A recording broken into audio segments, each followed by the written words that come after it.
আসসালামু আলাইকুম। সংবাদে আপনাদের সবাইকে স্বাগত। সংবাদ শিরোনাম। শরীয়তপুরে নির্মাণ কাজ শেষ হলেও মামলা জটিলতায় চালু হচ্ছে না নড়িয়ার স্বাস্থ্য কমপ্লেক্স। পড়ে পড়ে নষ্ট হচ্ছে যন্ত্রপাতি, সেবা বঞ্চিত লাখো মানুষ। হাসপাতাল চালু থাকতো তো আমরা সেবা পাইতাম না। কেন ডেলিভারি হয় ওই জায়গায় ডাক্তার পাওয়া যায় না, ওই ডেলিভারি নিয়ে আমরা কোথায় যাই? বিশ্বব্যাংক IMF এর বার্ষিক সভায় যোগ দিতে নিউ ইয়র্কে বাংলাদেশের প্রতিনিধি দল শর্ত প্রতিপালন না করার ব্যাখ্যা দেবে ঢাকা। মিশরের সড়ক দুর্ঘটনায় নিহত কাতারের 3 কূটনীতিক, 2 জন গুরুতর আহত। গাজায় যুদ্ধবিরতি মধ্যস্থতাকারী দলের সদস্য ছিলেন তারা। দেশের গণতন্ত্র, মানবাধিকার এবং সেনাবাহিনীর পেশাদারিত্ব রক্ষার স্বার্থে সংশ্লিষ্ট অপরাধের সুষ্ঠু ও নির্মোহ বিচার নিশ্চিত করা অপরিহার্য। সেনা সদরের ব্রিফিংয়ের পর এমন বিবৃতি দিয়েছে বিএনপি। দলটি মনে করে ব্যক্তি অপরাধের দায় কোনো প্রতিষ্ঠান বা বাহিনীর ওপর চাপানো উচিত নয়। বিবৃতিতে আরও বলা হয়, দায় এবং শাস্তি একান্তই সেই ব্যক্তির যার মাধ্যমে অপরাধ সংঘটিত হয়েছে।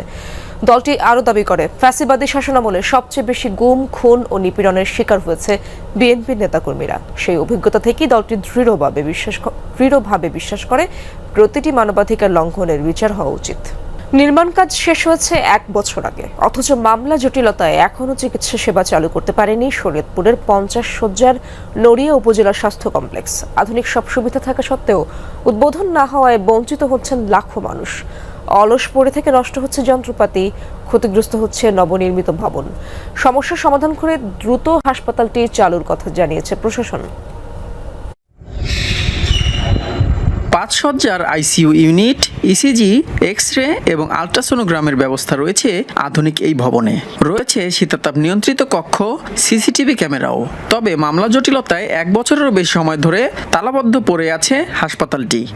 হাসপাতাল চালু থাকতো তো আমরা সেবা পাইতাম না। কেন আর না তো আমরা সেবা পাইতেছি না। একটা মাস যদি ডেলিভারি হয় ওই জায়গায় ডাক্তার পাওয়া যায় না, ওই ডেলিভারি নিয়ে আমরা কোথায় যাই? এনে গেলে তো আমাকে টাকা লাগতো না, আমাকে অনেক উপকার হইতো। 2018 সালে পদ্মার ভাঙনে বিলীন হয় শরীয়তপুরের নড়িয়া উপজেলা স্বাস্থ্য কমপ্লেক্সের মূল ভবন সহ বেশ কিছু স্থাপনা। ভাঙন কবলিত পুরাতন হাসপাতালটি সরিয়ে 50 শয্যার নতুন হাসপাতাল নির্মাণ করে স্বাস্থ্য প্রকৌশল অধিদপ্তর। 2024 সালে শেষ হয় নির্মাণ কাজ।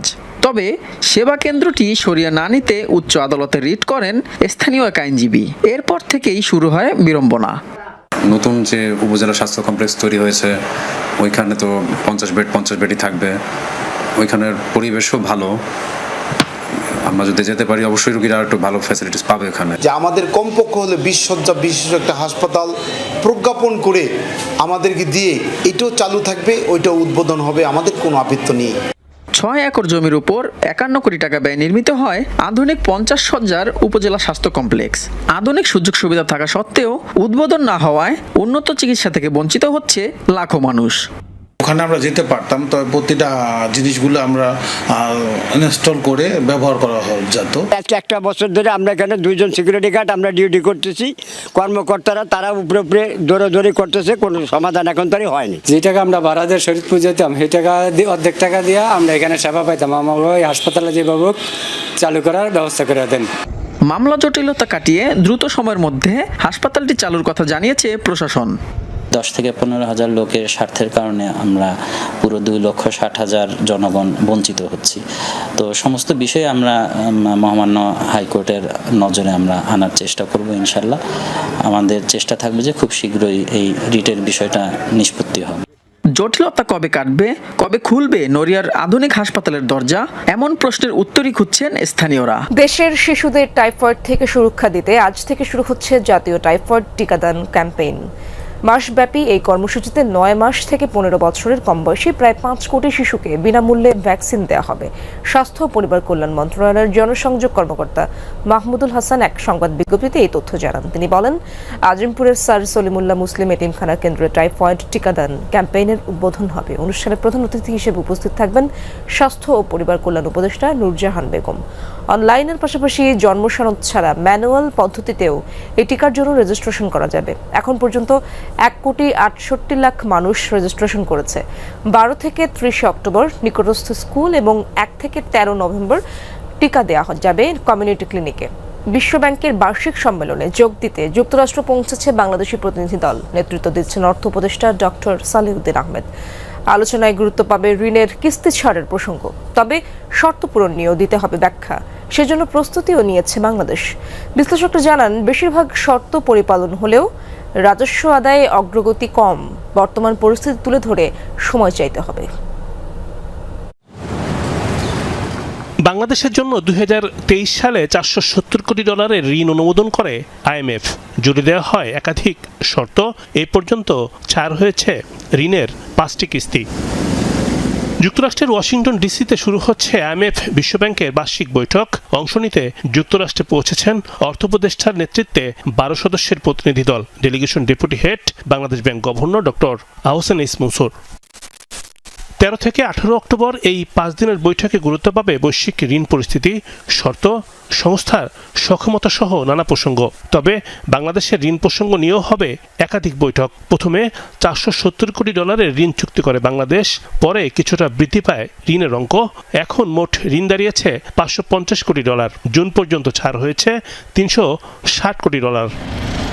প্রশ্ন হচ্ছে, ঋণের শর্ত কতটা পরিপালন করতে পেরেছে বাংলাদেশ?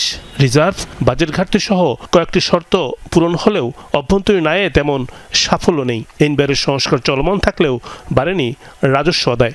বাংলাদেশের জন্য এই রেভিনিউ কালেকশনের যে টার্গেটটি অ্যাচিভ করা গেল না, সেটি আগামী দিনগুলোতে এই অন্তর্বর্তী সরকারের এই সময়কালেও যে সেটি আদায় করার মতো একটা পরিস্থিতি তৈরি হবে সেটি মনে হচ্ছে না। যে ধরনের রাজনৈতিক অনিশ্চয়তা রয়েছে, এটি কেটে যাওয়া তখনই কেবলমাত্র সম্ভব হবে যখন আসলে একটি নতুন নির্বাচন হবে। সুতরাং IMF এর মতো প্রতিষ্ঠান, আমার ধারণা যে নতুন নির্বাচনের জন্য তারা অপেক্ষা করবে। যুক্তরাষ্ট্রের বৈঠকে শর্ত পূরণ এবং সরকারি উদ্যোগের কথা তুলে ধরবে বাংলাদেশ। সামনের করণীয় এবং অবস্থার উন্নতি করার প্রতিশ্রুতি দেবে প্রতিনিধি দল। IMF-কে বোঝাতে হবে যে আমরা বেশ কিছু প্রোগ্রেস করেছি, আরও অনেক কিছু বাকি, কিন্তু তারা যেন আমাদের পাশে থাকে। তারা অতীতে আমাদের পাশে থেকেছে, কিন্তু তাদের সমস্ত শর্তই কিন্তু অত্যন্ত কঠিন এবং এটা সারা পৃথিবীর জন্য একই রকম। মানে মার্কিন যুক্তরাষ্ট্রের জন্য যেরকম শর্ত, বাংলাদেশের জন্য একই রকমের শর্ত। এই কঠিন শর্ত প্রতিপালন কিন্তু অনেক সময় কঠিন হয়ে যায়, কারণ হলো যে আমাদের রাজনৈতিক বাস্তবতা আছে, দেশের যেসব প্রাতিষ্ঠানিক যে সংস্কার, সেগুলোর অনেক জায়গাতে আমরা কোনোভাবে কুলকিনারা করতে পারছি না। যদি অন্যান্য যে সমস্ত শর্তগুলো আছে সেগুলো প্রতিপালন করতে না পারি, তাহলে সেক্ষেত্রে আগামী কিস্তির অর্থ আটকে যেতে পারে। ষষ্ঠ কিস্তির অর্থ ছাড় করতে পরিস্থিতি মূল্যায়নে 29 অক্টোবর ঢাকা সফরে আসছে IMF প্রতিনিধি দল। চট্টগ্রামে একটি কনসার্টে জয় বাংলা স্লোগান দেয়ায় সংঘর্ষ ও ভাঙচুর হয়েছে। এই ঘটনায় আহত কমপক্ষে 15 জন। শনিবার রাতে নগরের GEC কনভেনশন সেন্টারে Honda Hornet 2.0 fun and rock ফেস্টে হয় এই ঘটনা। প্রত্যক্ষদর্শীরা জানান, কনসার্টটি সবার জন্য উন্মুক্ত থাকায় ভেতরে প্রবেশ করা নিয়ে সিকিউরিটির সাথে শুরু থেকেই বাকবিতণ্ডা চলছিল। হঠাৎ একটি পক্ষ জয় বাংলা স্লোগান দিলে দর্শকদের মধ্যে হট্টগোল ও মারামারি শুরু হয়।